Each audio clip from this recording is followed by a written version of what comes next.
Sarah Townsend stood on the wooden platform outside the Larkspur County Courthouse with a leather ledger clutched to her chest and fire in her eyes, and she did not wait for anyone's permission before she spoke. "Mr. Whitfield sold my father 60 head of cattle with brands that were burned over old scars," she called out, loud enough that every person gathered for the harvest fair turned to look. "I have the bills of sale. I have the tally book from the drive. And I have a letter from the Cheyenne River agent confirming that the runaway family never sold a single steer to this man in the last 2 years." The crowd's murmur rose like wind through dry wheat. Amos Whitfield, president of the Larkspur Cattlemen's Association and the man who had underwritten half the ranches in the valley, went the color of old ash.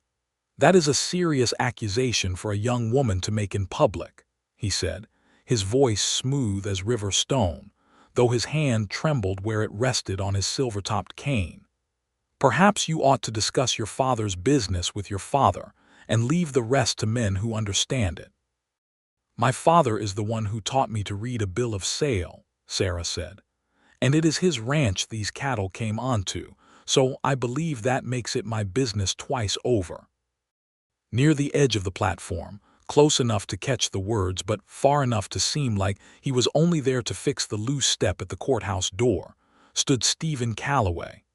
He had a hammer through his belt and soot still under his fingernails from the forge, and when Sarah held up the tally book, he was the only man in that crowd who leaned forward instead of back, because he recognized the handwriting in the margins. He had seen it before. On a set of branding irons, he had reforged not 2 months past for a rushed midnight job that Amos Whitfield's foreman had sworn was routine ranch work. It was early September of 1887, and the town of Larkspur Crossing sat in a long green valley cut by the Sweetwater Fork, fenced now in a way it had not been 10 years before, divided by barbed wire and old grudges between the big cattle outfits and the smaller homesteads, and between all of them and the Cheyenne River families who grazed their horses on the common range that everyone still argued over. The harvest fair had drawn wagons from every ranch for 30 miles, canvas awnings strung between poles, tables of pumpkins and dried corn, a brass band tuning up badly by the grain scale, and now, in the middle of all that ordinary autumn business, a public accusation that would not be forgotten by supper time.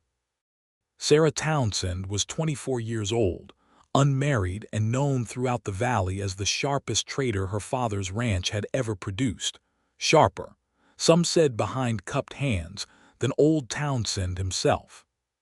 She had grown up doing sums at her father's elbow after her mother died of a fever when Sarah was 12, and she had taken to contracts and cattle prices the way other girls took to needlework. She wore a split riding skirt, practical and brown, and her dark hair was pinned back tight beneath a flat-brimmed hat, and she was, at this very moment, 3 weeks from marrying a man she had never once looked at the way she had just looked at Amos Whitfield. "You will retract that," Whitfield said. "I will not," Sarah answered.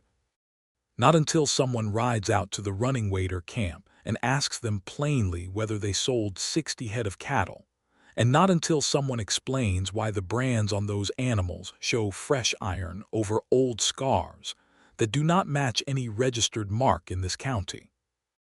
A ripple went through the crowd, because everyone in Larkspur Crossing had heard, in low voices, about cattle disappearing from the open range near the river fork over the summer, always blamed on the Cheyenne River families who grazed there, always investigated just enough to confirm the blame and never enough to question it. Sarah had heard those same low voices at her father's table, had watched grown men nod along with an explanation that never quite added up, and she had gone and done what none of them had bothered to do.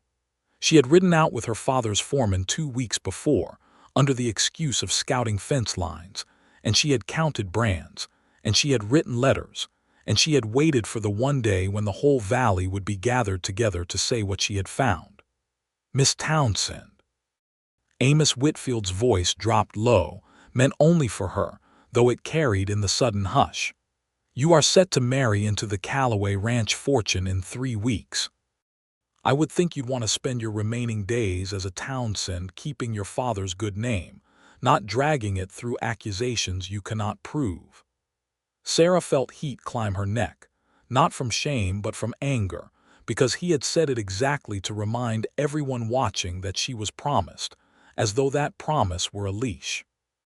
Her intended, Harlan Whitfield, Amos's nephew and heir to half the man's holdings, stood near the punch table in a new coat, watching the scene with an expression of mild, detached interest, as if he were watching a horse race he had no money on.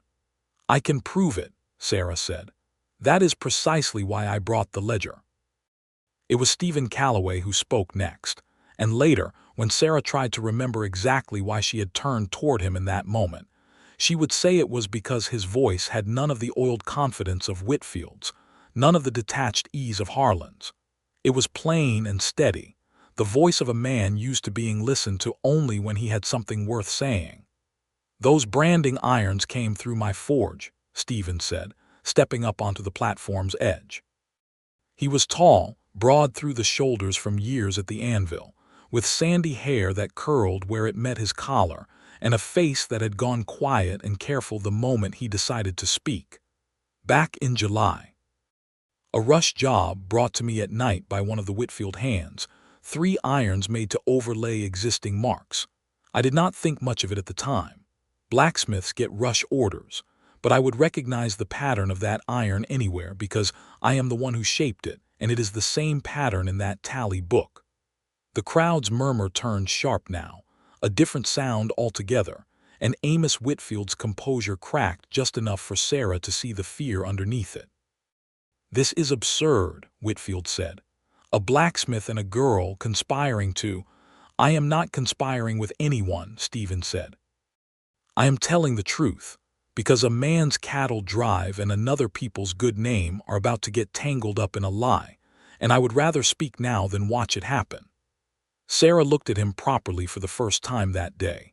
This quiet man who kept the town's wagons rolling and its horses shod and who had, until this exact moment, never said more than a dozen words to her in all the years she had known him.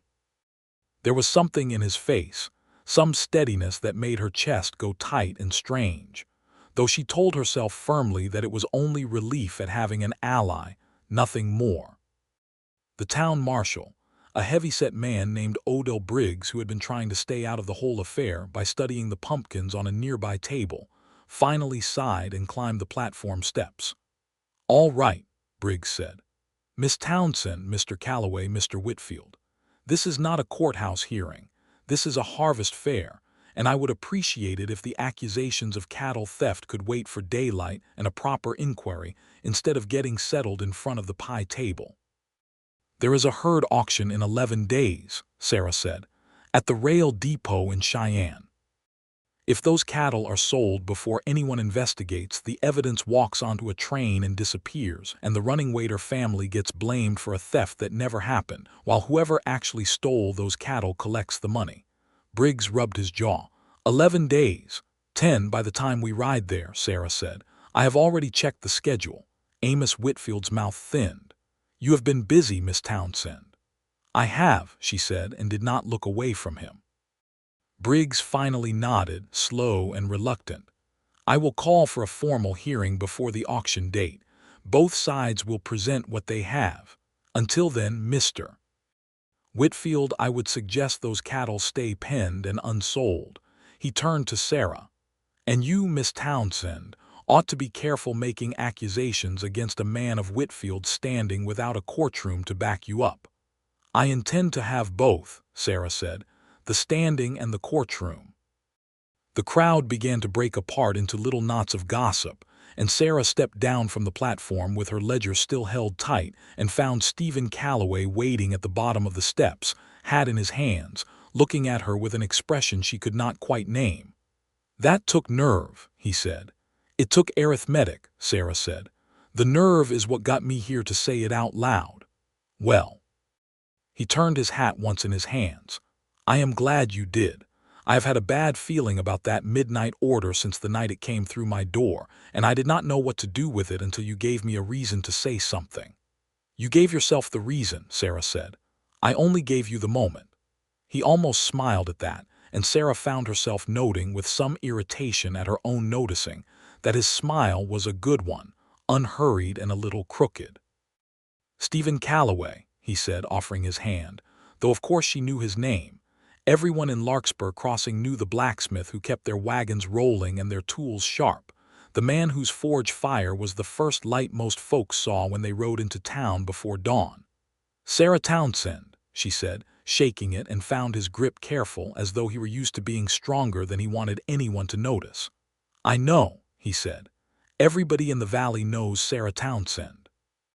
"Then you have the advantage of me," she said, though of course she knew him too, had simply never had a reason to speak to him beyond ordering a new hinge or a mended wagon wheel.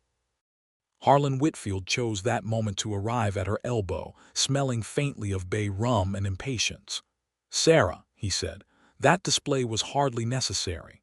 "It was entirely necessary," she said, "and I would do it again. My uncle will not forget this." "Good," Sarah said. "I would rather he remember it than forget it and let an innocent family hang for cattle theft." Harlan glanced at Stephen with the faint, unbothered contempt of a man who had never had to work with his hands for a living. "Calloway, I am surprised you involved yourself." "So am I," Stephen said mildly, "some days." Harlan did not seem to know what to make of that, and after a moment he took Sarah's arm, more out of habit than affection, and steered her away toward the wagons, murmuring something about the impropriety of scenes at a public fair. Sarah went with him because there was nothing else to do in that moment, but she looked back once over her shoulder and found Stephen Calloway still watching her, his hat in his hands, his face thoughtful in a way that stayed with her long after the fair had ended and the wagons had gone home through the cooling evening. That night Sarah sat at the long table in her father's ranch house with the ledger open before her, rereading the columns of numbers by lamplight while her father, Everett Townsend, paced the length of the room with his hands behind his back. "You might have warned me," he said, "before you stood up in front of the whole county. I told you what I found, Papa. You said to be careful. I meant careful like a woman ought to be, not careful like a lawyer building a case." "There is no other kind of careful that would have stopped Whitfield," Sarah said. "You know that as well as I do.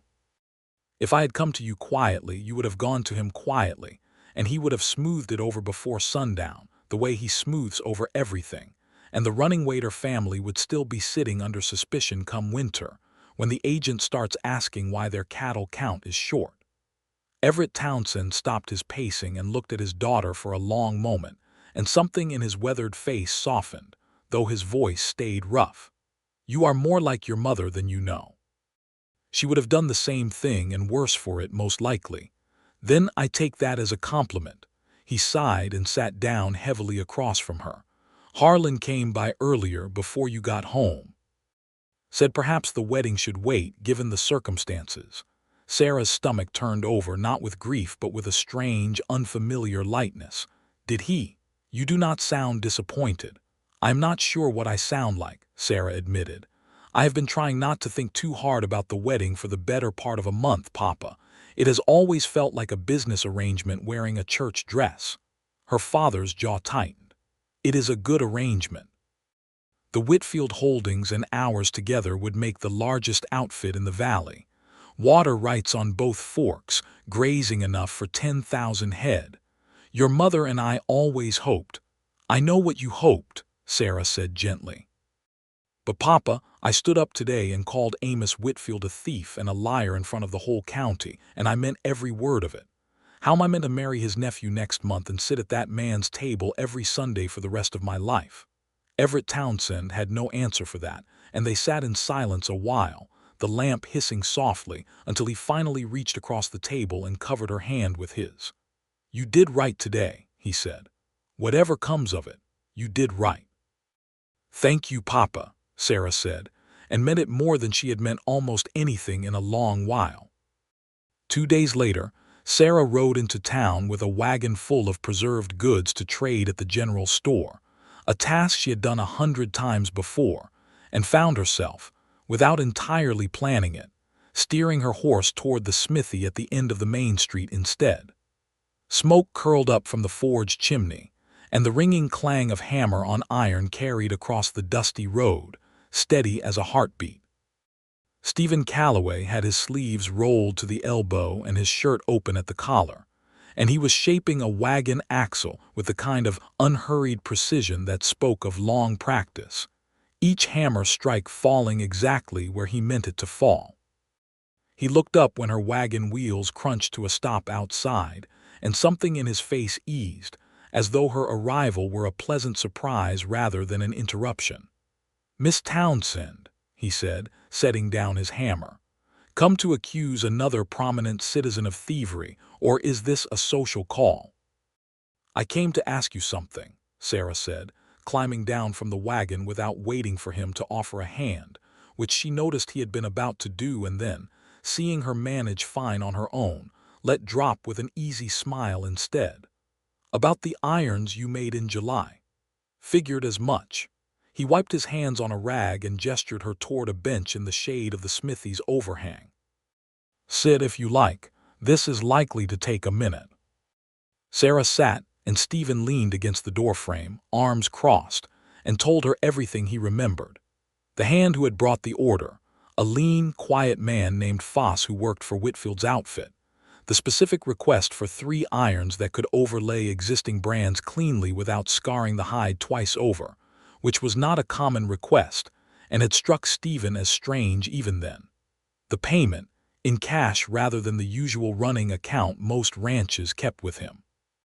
And the instruction, almost an afterthought, that the job be finished before dawn and that Stephen mention it to no one. "I did not like it," Stephen admitted. "But a man has to eat, and Whitfield's outfit is the biggest account I have. I told myself it was probably nothing, some ranch business I did not need to understand. I have thought on it every day since your speech at the fair, wondering if I ought to have asked more questions at the time." "You cannot blame yourself for not knowing what a man intended to do with an honest tool," Sarah said. "A blacksmith is not required to interrogate every customer's motives, or none of us would ever get a horseshoe nailed on time. That is generous of you." "I am not always generous," Sarah said, "only when the truth of the matter calls for it." Stephen laughed, a real laugh, low and warm, and Sarah felt an answering warmth rise in her own chest that she quickly attributed to the heat of the forge behind him. "I will need you to say all of that again," she said, "in front of Marshal Briggs when the hearing comes. Whitfield will try to claim you misremember, or that the irons were meant for legitimate rebranding after a legal cattle purchase."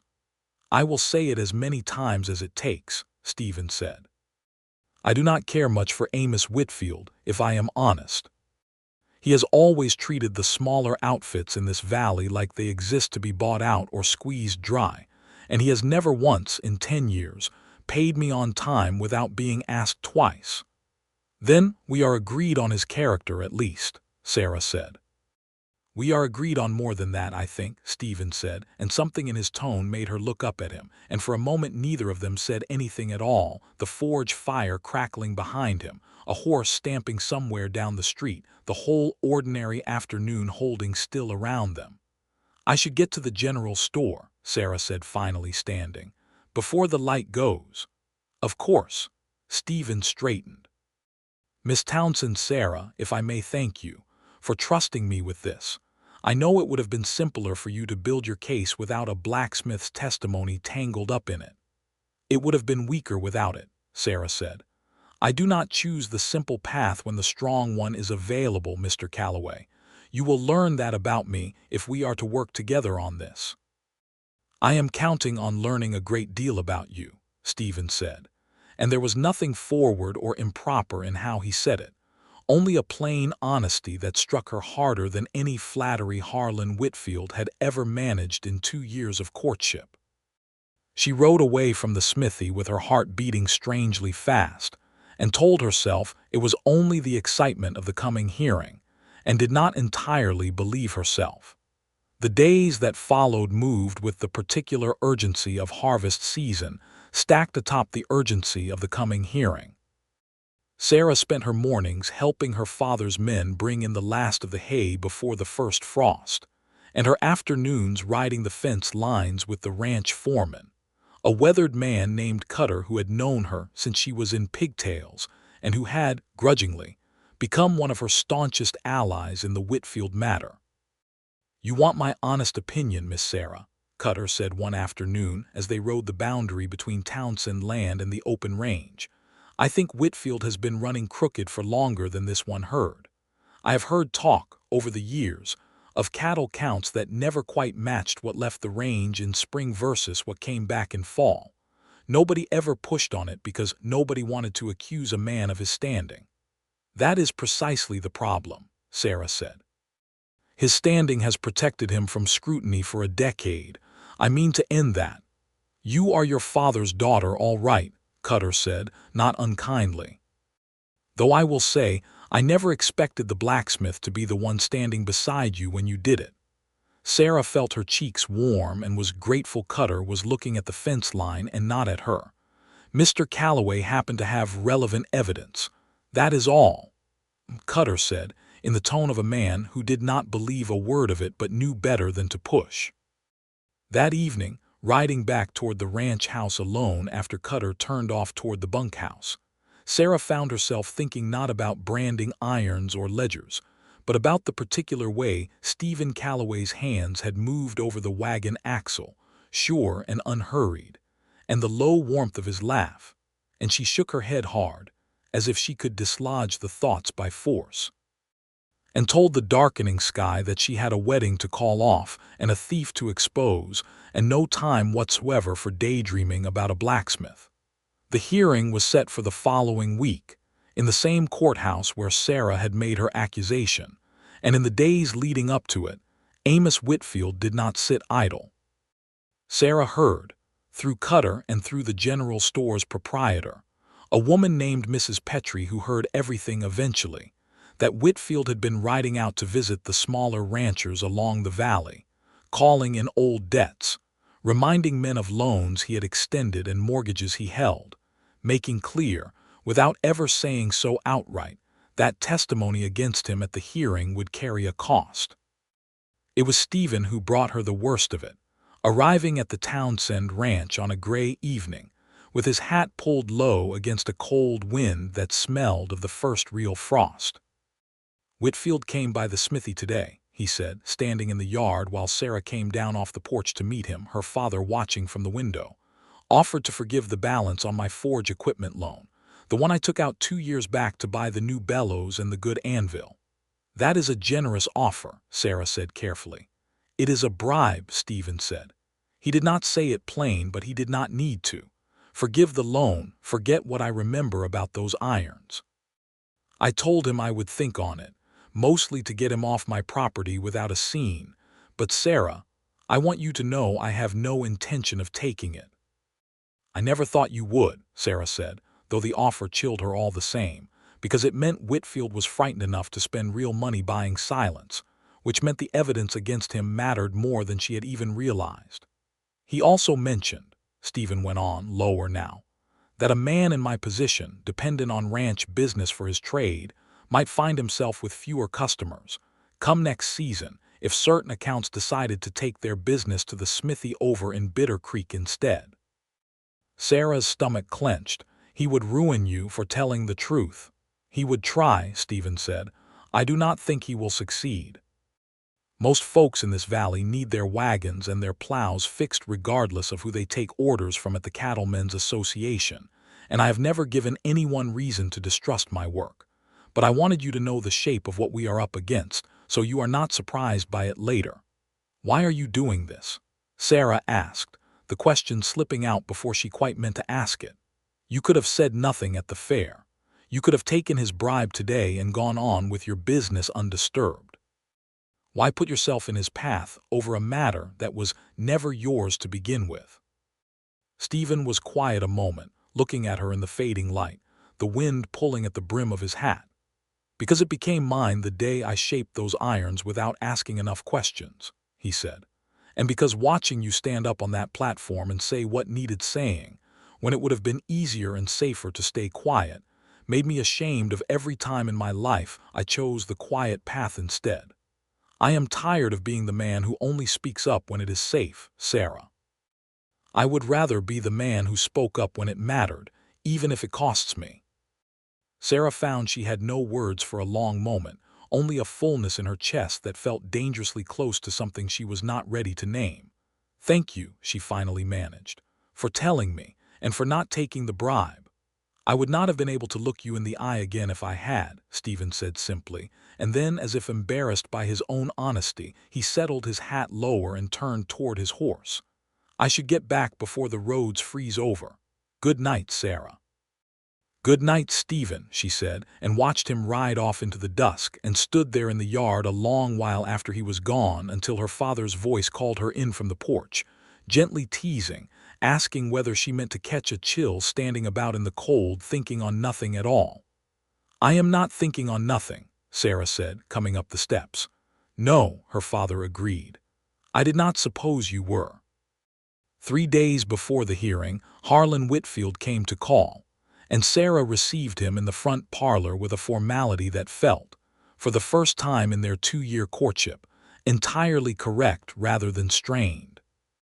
"My uncle asked me to speak with you," Harlan said, standing near the cold fireplace, turning his hat brim in his hands in a nervous habit Sarah had never before found so plainly irritating. "About the hearing.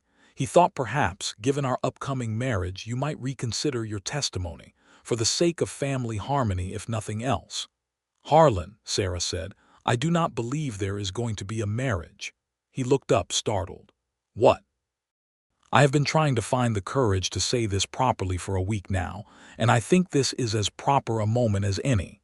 Sarah stood, smoothing her skirt, feeling steadier than she had expected. "I do not love you. I do not think you love me, not truly, not the way a person ought to love someone they mean to spend a life with. We agreed to marry because our fathers wanted the ranches joined, and I let that seem reasonable to me for longer than I should have, because I did not know what else a marriage was supposed to feel like. But I know now that it is supposed to feel like something more than a business merger with a ring attached, and ours has never felt like that, not once." Harlan's face went through several expressions in quick succession: surprise and then something like relief, quickly masked, and finally a wounded pride that Sarah suspected was more performance than feeling. "This is about the blacksmith," he said. "This is about the truth," Sarah said, "which is a thing I have been trying rather hard to speak plainly this month, in more ways than one. Stephen Calloway has nothing to do with why I do not love you, Harlan. I did not love you before I knew he existed to me as anything more than the man who fixed my father's wagon wheels. My uncle will not take this well. He will say you are only doing this to weaken our family's position before the hearing." "Your uncle may say whatever he likes," Sarah said. "But I would be calling off this wedding whether there were a hearing at all, because I have realized I would rather be alone the rest of my days than married to a man I chose for the wrong reasons." Harlan set down his hat brim at last and looked at her with something that might have been the closest thing to honesty he had shown her in 2 years of courtship. "For what it is worth, Sarah, I think you are probably right. I have not loved you the way I ought to, either. I think I convinced myself the arrangement was enough because I did not know what else to want. Then I hope you find out," Sarah said more gently now, "what you want. I hope we both do." He left without further argument, and Sarah stood alone in the parlor for a long moment afterward, waiting to feel grief or regret, and finding instead only a vast, clean relief, like a window thrown open after a long winter shut indoors. Her father, who had been listening from the hallway with more patience than she had given him credit for, came in and put a hand on her shoulder. "That took nerve too," he said. "It seems to be a week for it," Sarah said, and to her own surprise she laughed, and found that the laughter came easy and true, the first real laugh she could remember in months.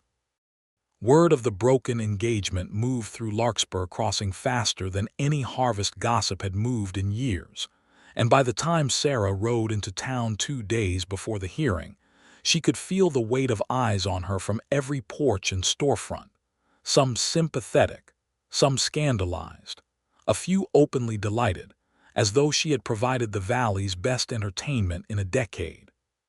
She found Stephen at the smithy, as she had found herself finding him more often than not in recent days, and told him plainly, without preamble, because she had decided somewhere on the ride into town that she was done dancing around things that mattered.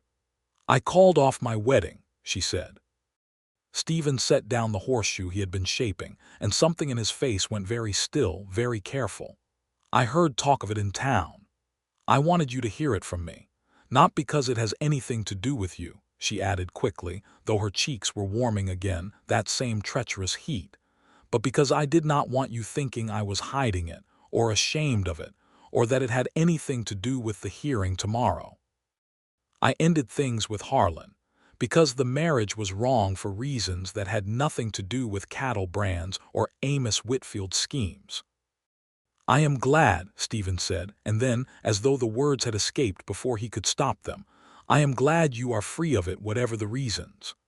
"Are you?" Sarah said, and it came out softer than she intended, almost a question about something else entirely. "I am," Stephen said, and set down his tongs and came around the anvil to stand nearer to her than he ever had before. "Sarah, I do not know how to say this without sounding like I am taking advantage of a broken engagement, but I have thought of little else these past 2 weeks besides you, and I find I am tired of pretending otherwise, the way I was tired of staying quiet about those branding irons.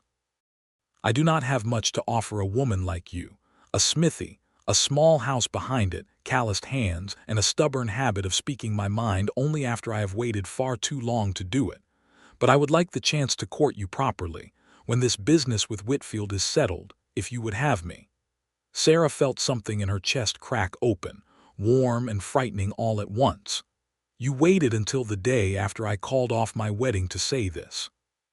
"I would have waited longer," Stephen admitted, "except I have never been much good at waiting once I have finally worked up the nerve to speak." "Good," Sarah said, "because I do not particularly like waiting either." He reached for her hand then, slow and careful, as though giving her every chance to pull away, and she did not pull away, and his fingers, rough with calluses and warm from the forge, closed around hers with a gentleness that made her breath catch. "I have a hearing to win first," she said, though she made no move to step back, "and a thief to expose, and my father's good name to keep clean of any accusation that I called off a wedding out of nothing but foolish infatuation." "Then we will win the hearing," Stephen said, "and after that I intend to court you properly, with all the patience and none of the waiting." "That does not entirely make sense," Sarah said, laughing despite herself. "No," he agreed, smiling that crooked smile again, "but neither does the way I feel about you, and I have decided to stop trying to make sense of it and simply say it plainly instead." The morning of the hearing arrived cold and clear, frost silvering the grass along the main street of Larkspur Crossing, and the courthouse filled beyond capacity, spilling people out onto the steps and into the street, because there was not a soul in the valley who had not heard some version of the story by now, and everyone wanted to see how it would end. Marshal Briggs presided, flanked by the circuit judge who had ridden in the day before, a stern, gray-whiskered man named Judge Halloran who had a reputation for patience but no tolerance for theatrics. Sarah sat at a small table with her ledger and her letters, her father beside her, and across the room, Amos Whitfield sat with a lawyer brought up from Cheyenne, sharp-suited and confident, and Harlan beside him, looking, Sarah thought, like a man attending a funeral for a friendship he had not much valued to begin with. The Cheyenne River agent had ridden 2 days to attend, along with a Runningwater family representative, a quiet, dignified man named Charles Runningwater, whose calm testimony about the family's actual cattle holdings, corroborated by the agent's own tally records, formed the backbone of Sarah's case. But it was Stephen's testimony, when it came, that turned the room. "Describe the order as you remember it," the judge instructed. Stephen stood tall in the witness chair, his hat in his lap, and told the story exactly as he had told it to Sarah weeks before. The night visit, the hand named Foss, the specific and unusual request, the cash payment, the instruction to stay silent. "And you are certain," Whitfield's lawyer pressed, rising with theatrical skepticism, "that you can identify this particular ironwork among the thousands of pieces you have surely forged over the years?" "I am certain," Stephen said, "because I keep a record of every custom order I take, same as any tradesman worth his salt, and because a design like that, meant to overlay old brands cleanly, is not a common request. I do not forget unusual work. It is the ordinary work that blurs together in memory, not the strange." He produced, at that point, his own small ledger from his coat pocket, a plain record book far less elaborate than Sarah's, but no less damning, showing the date of the order, the specifications sketched in his own hand, and the name Foss written plainly beside a payment amount that matched, almost to the dollar, an amount Sarah had already traced through her father's contacts at the bank as an unusual cash withdrawal from Whitfield's account that same week. The courtroom went very quiet. Whitfield's lawyer tried, for a while longer, to suggest that the irons might have been intended for entirely legal rebranding, purchased cattle whose ownership had simply changed hands through legitimate channels. But Sarah rose when her turn came and laid out, point by point, the discrepancy between the number of cattle Whitfield's outfit had driven to market that summer and the number his own hands had reported grazing on his registered range earlier in the season, a gap of exactly 60 head. The same number now sitting penned near the rail depot awaiting the very auction that had first drawn Sarah's suspicion. 60 head, Sarah said, that appeared on Mr. Whitfield's range sometime after his own hands last reported the count, wearing brands that were, by Mr. Calloway's sworn testimony, freshly reworked over older marks, sold at a moment convenient to blame a family who had no representation in this county to defend themselves until I chose to seek one out. Amos Whitfield, given his own chance to speak, tried bluster first, then wounded dignity, then finally, as Judge Halloran's patience visibly thinned, a halting, incomplete explanation about a foreman who had exceeded his authority, a man named Foss who, conveniently, had already left the territory 2 weeks prior and could not be located to confirm or deny anything. "Venient," Judge Halloran said dryly, "that your foreman vanished precisely when his testimony might have proven useful." By the time the hearing adjourned for the judge's deliberation, the mood of the crowd had shifted entirely, murmurs of disbelief replaced by something closer to outrage, not at Sarah's accusation, but at how long Whitfield's standing had shielded him from scrutiny he plainly deserved. Charles Runningwaiter found Sarah on the courthouse steps afterward and took her hand in both of his. "My family will not forget what you did here," he said. "You had nothing to gain and much to lose, and you did it anyway." "I had the truth to gain," Sarah said. "That was enough." Judge Halloran's ruling came the following morning, and it did not disappoint. The 60 head of cattle were to be held under county authority pending a full investigation, prevented from being sold at the upcoming Cheyenne auction, and Amos Whitfield was to face formal charges of cattle theft and fraud, with a trial date set for the following month. It was not, Sarah knew, the end of the matter entirely, the wheels of frontier justice grinding slowly even when they finally turned in the right direction. But it was enough, for now, to clear the Runningwaiter family's name publicly and permanently, and to strip Whitfield of the unquestioned authority he had wielded over Larkspur Crossing for a decade. What Sarah did not expect, in the days immediately following the ruling, was how quickly the ground beneath the whole valley's cattle economy would begin to shift, and how that shift would put her and Stephen directly in the path of danger neither of them had anticipated. The trouble began 3 days after the hearing, when word reached the Townsend ranch that the 60 head of disputed cattle, being moved under county escort from Whitfield's holding pens to secure corral near the courthouse pending trial, had somehow slipped their drovers overnight near the old rail spur that cut through Bitter Creek Pass. a narrow defile where the valley's original freight line had once run ore carts down from an abandoned silver claim before the vein ran dry a decade back. The carts and rails had been left to rust, mostly, though the grade still held, and a handful of enterprising ranchers used the old spur occasionally to move heavy loads down toward the main road without the long detour around the ridge. Someone spooked them deliberately, Cutter reported to Sarah and her father over breakfast, having ridden through the night to bring the news. Cut the rope corral in 3 places, set off a string of firecrackers near the herd's flank. Whoever did it knew exactly what they were doing. Sarah's blood went cold. Whitfield. Can't prove it, Cutter said, but I would wager my saddle on it. If those cattle scatter into the hills and can't be accounted for come the trial, his lawyer will argue there is no evidence they existed in the numbers your ledger claims. Then we need to recover them, Sarah said, already rising from the table. Every last head, before they're lost in the ridges or picked off by anyone looking to make them disappear for good. It took the better part of 2 days of hard riding, Sarah, Cutter, and a half-dozen Townsend hands combing the draws and gullies above Bitter Creek Pass, to account for most of the scattered herd, driving them back down toward the county corral in small, exhausting groups. But on the second evening, as the light was failing and Sarah rode a tired circuit near the old rail spur to check for stragglers, she heard something that made her blood run cold all over again. A distant, grinding rumble growing louder, coming from up the grade where the old ore cart tracks still ran.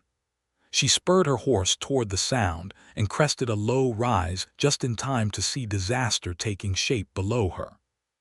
An old ore cart, one of several long abandoned on the disused spur, had somehow come loose from whatever had held it in place for years, perhaps jarred free by the same disturbance that had scattered the cattle, or by careless hands trying to hide their tracks, and it was rolling, slow at first and then gathering terrible speed, down the steep grade toward the valley floor below, where the old spur crossed the main wagon road just above a bend where, Sarah realized with a jolt of pure horror. A harvest wagon train was even now crossing, 6 wagons loaded with families and produce and children returning from a late trading run in town, moving slowly, unaware of the death bearing down on them. From the ridge above, "Stephen!" she screamed, though he was nowhere near, an instinctive cry to the one person she wished were beside her in that moment, and then she did not waste breath on anything else, because there was no time. She kicked her horse into a dead run along the ridge parallel to the tracks, calculating desperately as she rode. The cart would reach the crossing in perhaps 90 seconds. The wagon train needed at least that long to clear it, and there was an old signal switch. She remembered suddenly, a rusted lever at the point where the spur forked, one branch leading down to the crossing, the other curving away into an old collapsed tunnel mouth that had been sealed off years before as unsafe, useless, forgotten by everyone except the handful of old-timers who remembered when the mine had still run ore. If she could reach the switch before the cart, she could send it into the dead tunnel instead of down onto the crossing. Her horse's hooves tore up the last stretch of slope, and she flung herself down before the animal had fully stopped, stumbling toward the rusted switch lever with her hands already burning from gripping the reins too hard. The cart was close now, close enough that she could feel the ground trembling with its passage, close enough to hear the shriek of iron wheels on rusted rail. The lever would not move. Years of disuse had frozen it solid with rust, and Sarah threw her whole weight against it and felt it give only a fraction of an inch, not nearly enough. And below on the road she could see the wagon train's lead driver finally looking up, hearing the rumble too late, the wagons too slow and too loaded to clear the crossing in time. And then Stephen Calloway was there. He had been riding back from a delivery to a ranch further up the valley when he heard her scream carry on the wind, faint but unmistakable, and had ridden harder than he had ever ridden in his life toward the sound of it, and he arrived at the switch just as Sarah's strength was failing against the frozen lever, and without a word, he threw his own weight against it beside hers, both of them straining together, and with a shriek of protesting metal the lever finally gave, swinging the switch just as the ore cart reached the fork. The cart lurched, wheels screaming against the sudden angle, and for one heart-stopping moment Sarah thought it would jump the rail entirely and crash down onto the crossing regardless of the switch. But the old rails held, just barely, and the cart careened off onto the dead branch, thundering into the darkness of the collapsed tunnel mouth with a final, deafening crash that echoed up through the whole valley and then went silent. On the road below, the wagon train rolled safely through the crossing, drivers and children alike looking up in bewildered alarm at the sound, but never knowing, in that moment, how close disaster had come. Sarah sagged against the switch post, her whole body shaking, and Stephen caught her before she could fall, his arms coming around her without hesitation, both of them breathing hard, hearts hammering, the smell of rust and dust and crushed sage thick in the cooling evening air. "You could have been killed," Stephen said into her hair, his voice rough. "Riding straight for a runaway cart with your bare hands as your only plan." "I did not have a plan," Sarah admitted, still shaking. "I only had the switch and not enough strength to move it alone." "You had enough," Stephen said. "You held it long enough for me to get here." "You heard me," Sarah said, pulling back just enough to look at him. "From that far away over the sound of the cart itself. How did you hear me?" "I do not know," Stephen said simply. "I only know I was riding home and then I was riding here, and I could not have told you the reason if you had asked me in the moment. I simply knew I had to come."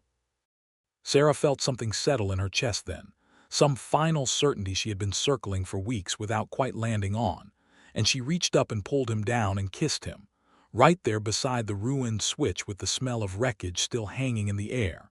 And Stephen kissed her back with a fierce, relieved tenderness that told her everything his careful, quiet words had never quite managed to say outright.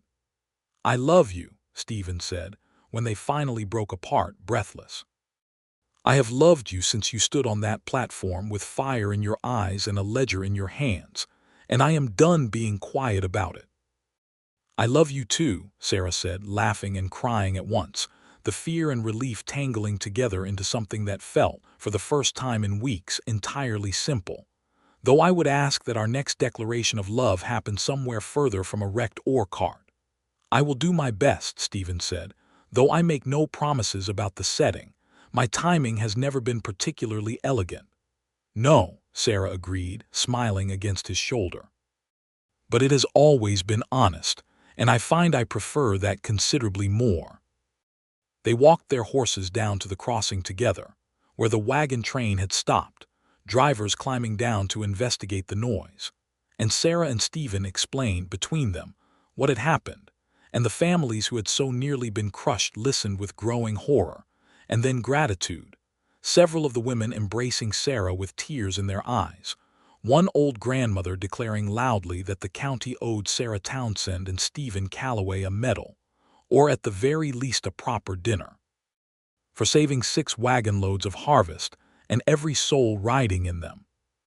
Word of the runaway ore cart and its narrow averting spread through Larkspur Crossing even faster than the cattle theft scandal had, and by the time Amos Whitfield's trial date arrived 3 weeks later, delayed slightly by the need to properly investigate the cattle scattering and its connection to Whitfield's foreman Foss, who was eventually located working under a different name at a stockyard in Nebraska and brought back to testify under threat of his own prosecution.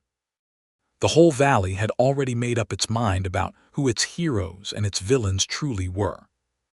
Foss, faced with the prospect of standing trial himself for cattle theft, chose the coward's bargain and testified fully against his former employer, confirming that Whitfield had ordered the theft of the Cheyenne River grazing herd specifically to sell the animals at a profit while directing suspicion toward the Running-Waiter family, whose lack of formal legal standing in the county courts made them, in Whitfield's calculation, safe scapegoats. He further confirmed that the cattle scattering at Bitter Creek Pass had been his own doing, ordered by Whitfield in a desperate attempt to destroy evidence before the trial, an admission that added charges of evidence tampering and reckless endangerment to the growing list against Whitfield, particularly once the connection to the runaway ore cart and its near catastrophe at the wagon crossing became part of the public record. Judge Halloran, presiding again, showed considerably less patience this time.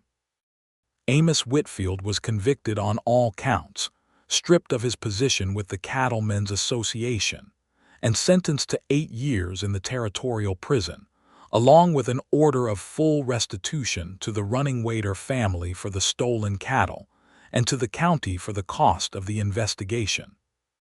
It was not, some said, punishment enough for a man who had nearly caused 6 wagon loads of children to be crushed by his own scheme's collateral chaos, but it was, at least, a beginning, and it was more accountability than Larkspur Crossing had managed to extract from a man of Whitfield's standing in a very long time.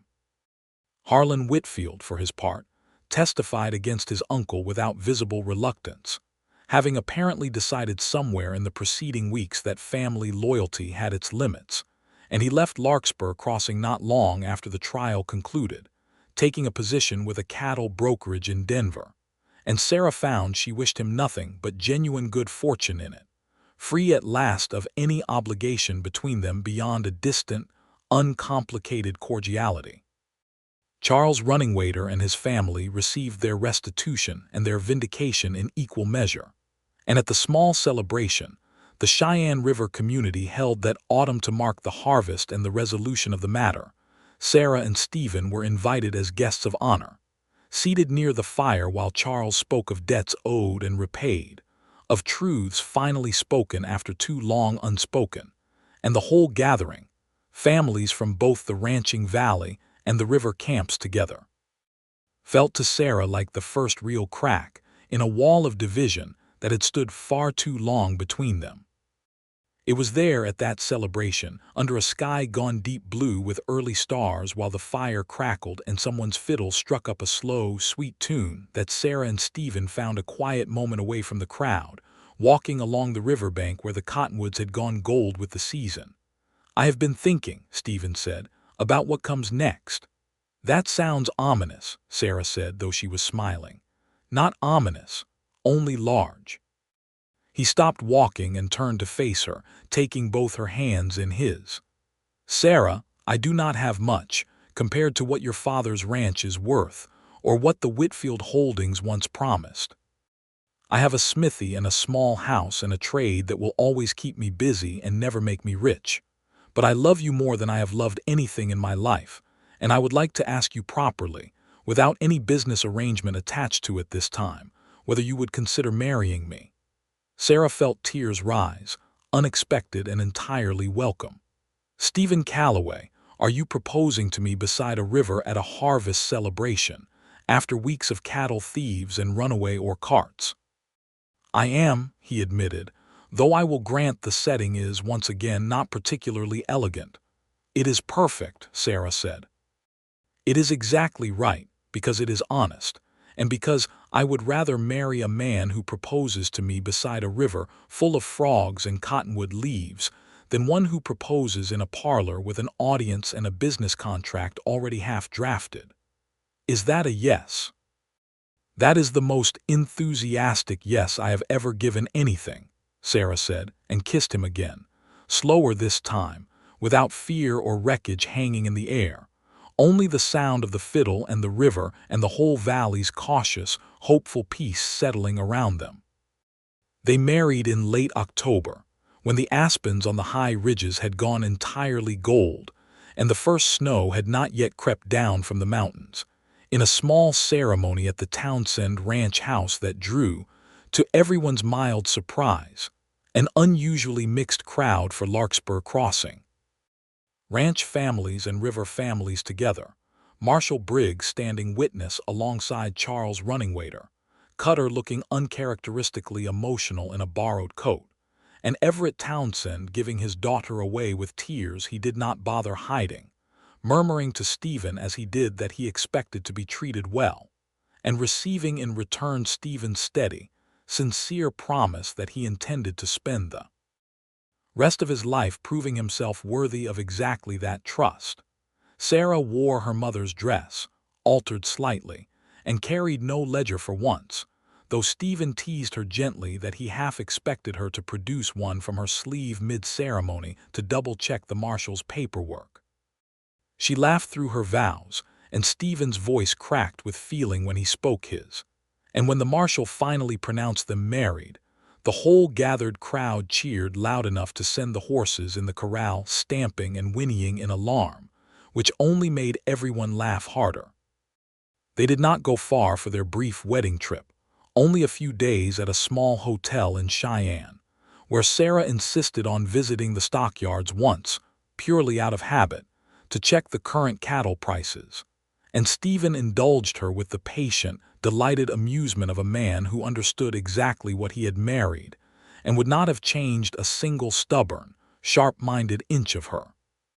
They settled into the house behind the smithy, small but sturdy, and Sarah found, to her own surprise, that she did not miss the grander rooms of her father's ranch house nearly as much as she had expected, because the smithy house was warm with the forge's heat even in the coldest months, and warmer still with Stephen's steady presence beside her at every meal, every evening, every quiet hour when he would sit across from her mending harness leather while she balanced her father's ranch books. The two of them working in companionable silence that needed no words to feel entirely full. She did not give up her work either. Within a year, Sarah had built a modest but growing trade of her own, buying and selling cattle and goods on behalf of smaller ranchers throughout the valley who had learned, in the wake of the Whitfield scandal, to distrust the old Cattlemen's Association and its opaque dealings, and to trust instead a woman who read every contract twice and caught every hidden discrepancy before it could cause harm.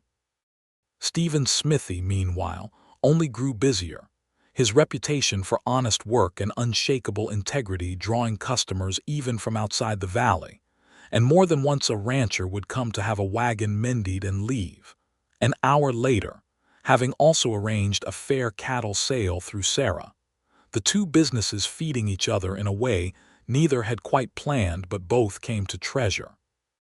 The runaway family, freed from the shadow of suspicion that had hung over them for years, expanded their grazing arrangements with the county's formal blessing, and Charles Runningwater became, over the following seasons, a frequent guest at the Calloway table, his friendship with Sarah and Stephen deepening into something neither business nor politics, but simply, plainly, trust earned and kept.